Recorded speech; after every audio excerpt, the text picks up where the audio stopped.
বিসমিল্লাহির রহমানির রহিম। আসসালামু আলাইকুম। বিষয় কোড 27261, বিষয় cooling and heating load calculation, ষষ্ঠ পর্ব, refrigeration and air conditioning technology. Infiltration load বা বাতাস অনুপ্রবেশজনিত তাপ সম্পর্কে ধারণা। উপস্থাপনায় আমি আবু মোহাম্মদ আতিকুল্লাহ, চিফ ইনস্ট্রাক্টর ও বিভাগীয় প্রধান, technical refrigeration and air conditioning RAC, Dhaka polytechnic institute, Tejgaon শিল্প এলাকা, ঢাকা 62। আমাদের আজকের বিষয় হলো ইনফিল্ট্রেশন লোড বা বাতাস অনুপ্রবেশজনিত তাপ। ইনফিল্ট্রেশন জিনিসটা কি? ইনফিল্ট্রেশন হলো কোনো শীতাতপ নিয়ন্ত্রিত স্থানের দরজা, জানালার ছিদ্র বা ফাঁক দিয়ে অথবা বারবার দরজা জানালা খোলার কারণে বাইরের উত্তপ্ত বাতাস কন্ডিশন স্পেসে প্রবেশ করাকেই ইনফিল্ট্রেশন বলে। ইনফিল্ট্রেশনের পরিমাণ নির্ভর করে দরজা জানালার ফ্রেম কতটা বায়ুরোধী বা আইসোলেটেড এবং মানুষের যাতায়াতের জন্য দরজা কত ঘন ঘন খোলা হয় তার উপর। বাইরে থেকে প্রবেশকৃত বাতাসে দুই ধরনের তাপ অর্জন ঘটে, যেমন অনুমেয় তাপ বা সেন্সিবল হিট এবং সুপ্ত তাপ বা ল্যাটিং হিট। এয়ার চেঞ্জ লোডের সূত্র হলো ইনফিল্ট্রেশন রেট গুণন বাতাসের জন্য বৈধ তাপের পরিমাণ।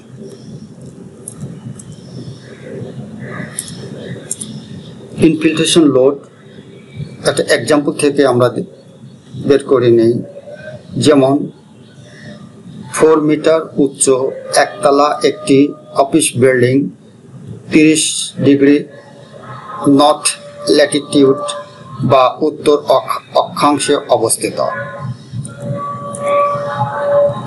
কক্ষে অনুমেয় তাপ লোড বা রুম সেন্সিবল হিট বা RSHL, কক্ষ সুপ্ত তাপ লোড বা রুম ল্যাটিন হিট বা RLH। প্রশ্ন আসতে পারে RSHL এবং RLH কি? সর্বমোট তাপ লোড বা GTHL। এখানে বেশ কিছু জিনিস মনে রাখতে হবে। RSHL, RLH এবং GTHL এ সম্পর্কে। গ্র্যান্ড টোটাল হিট লোড প্রয়োজনীয় তথ্যাদি হলো ভিতরের দেওয়ালের উপর প্লাস্টার হচ্ছে 1.25 সেন্টিমিটার, বাইরের দেওয়ালের কনস্ট্রাকশন হচ্ছে 20 সেন্টিমিটার, কংক্রিট ব্লক হচ্ছে 10 সেন্টিমিটার, ফেস ব্রিক পার্টিশন ওয়াল কনস্ট্রাকশন হলো 33 সেন্টিমিটার। এগুলো প্রয়োজনীয় তথ্য দেওয়া থাকবে। সাধারণ ইট বা কমন ব্রিক ছাদের কনস্ট্রাকশন বা রুফ কনস্ট্রাকশন হচ্ছে 20 সেন্টিমিটার।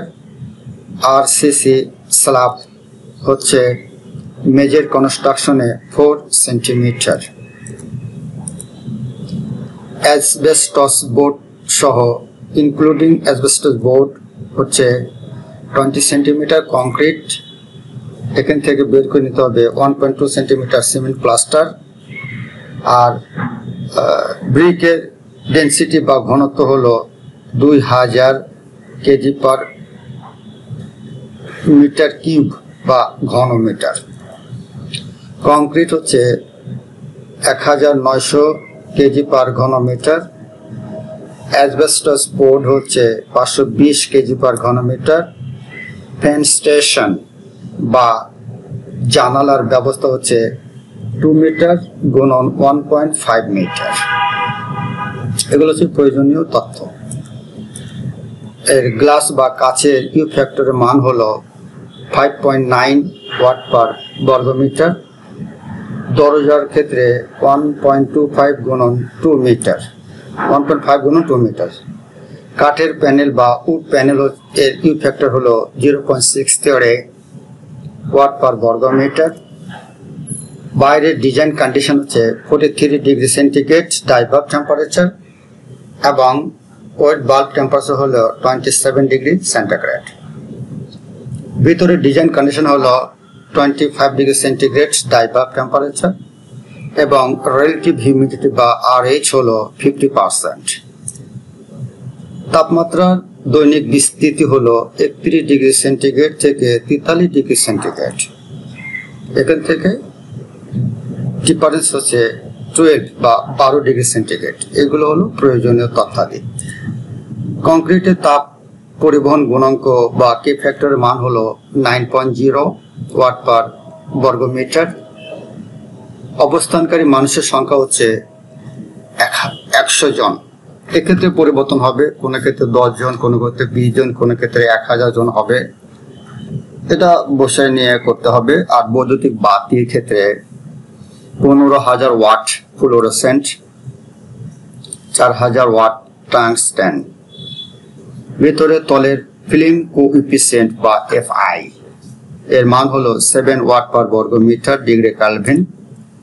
বাইরের তলের film coefficient FO outside air film কোএফিসিয়েন্টের মান হলো 23 ওয়াট পার বর্গ মিটার। এই তথ্যগুলো প্রয়োজন এই লোড বের করার ক্ষেত্রে। ইনফিল্ট্রেশন লোড বের হবে। এর সলিউশন হলো দেওয়া আছে টেবিল বা চার্ট থেকে আমরা পাই ওই কন্ডাকশন কে গ্লাসের ক্ষেত্রে 0.7 ওয়াট পার বর্গ মিটার। কে ফেস ব্রিকের জন্য বা ফেস ব্রিকের কে ফ্যাক্টর মান হচ্ছে 1.32 ওয়াট পার বর্গ মিটার। এগুলো ওই অ্যাশরেট টেবিল থেকে নিতে হবে। প্লাস্টারের ক্ষেত্রে 8.65 ওয়াট পার বর্গ মিটার। অ্যাসবেস্টসের ক্ষেত্রে 0.14 ওয়াট পার বর্গ মিটার। বাইরের দেওয়াল বা আউটার ওয়ালের ক্ষেত্রে আমরা জানি 1/u সমান এই সকল মানগুলো বসাতে হবে। কে ফ্যাক্টর এর মানগুলো বসালে আমরা ইউ ফ্যাক্টর মান পেয়ে যাব। এক্ষেত্রে 3.5 ওয়াট পার বর্গ মিটার পেলাম হচ্ছে ইউ ফ্যাক্টরের মান। এক্ষেত্রে আমাদের ওয়াল পার্টিশন মান বের হবে ইউ ফ্যাক্টর সমান 1.86 ওয়াট পার বর্গ মিটার। ছাদ বা রূপ এর ক্ষেত্রে ইউ ফ্যাক্টর মান হবে 2.13।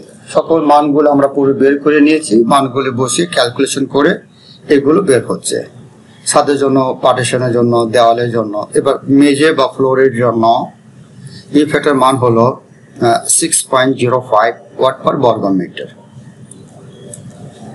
এখন আমরা জানি শীতাতপ নিয়ন্ত্রিত স্থানের ক্ষেত্রফল ও আয়তন, area and volume of air condition space.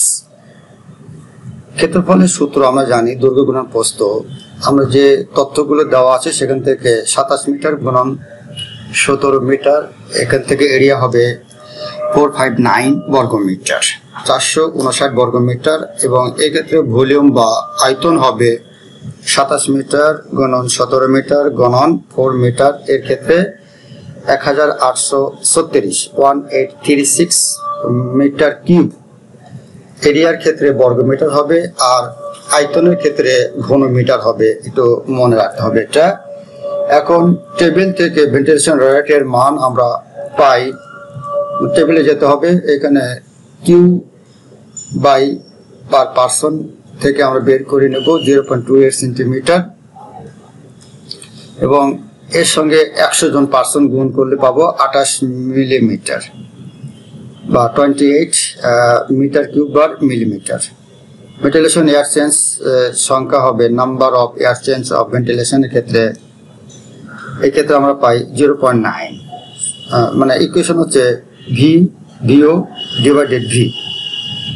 এই টোটাল মানটা আমরা এখানে বসিয়ে 0.9 গ্রেটার দেন 0.5।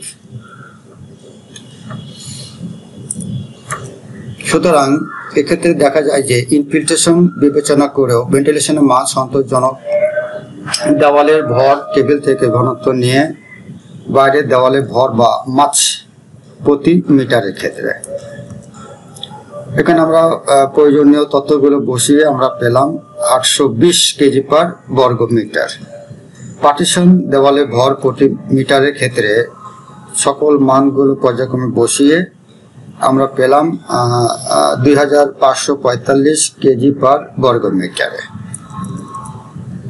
ছাদের ভর প্রতি মিটারে রূপ মাছ পার মিটারের ক্ষেত্রে আমরা পেলাম 405 কেজি পার বর্গ মিটার। ইকুইভ্যালেন্ট টেম্পারেচার ডিফারেন্সিয়াল এর জন্য সংশোধন বাইরের এবং ভিতরের তাপমাত্রা পার্থক্য outside and inside temperature difference হলো TO divided TI, temperature outside minus temperature inside TI। 43 minus 25 এখান থেকে পাই হচ্ছে আমরা 18 degree centigrade greater than 8.3 degree centigrade. প্রয়োজনীয় কারেকশন যে 18 পেলাম, 18 সঙ্গে 8.3 দিয়ে গুণ করলে 9.7 ডিগ্রি সেন্টিগ্রেড বা 149.4 ডিগ্রি সেন্টিগ্রেড। আশা করি এই পাঠগুলো সংশ্লিষ্ট ক্লাসের শিক্ষক বিস্তারিত বুঝিয়ে দিবেন। তাপমাত্রা দৈনিক বিস্তার হলো দিনের সর্বোচ্চ তাপমাত্রা বিয়োগ দিনের সর্বমোট তাপমাত্রা।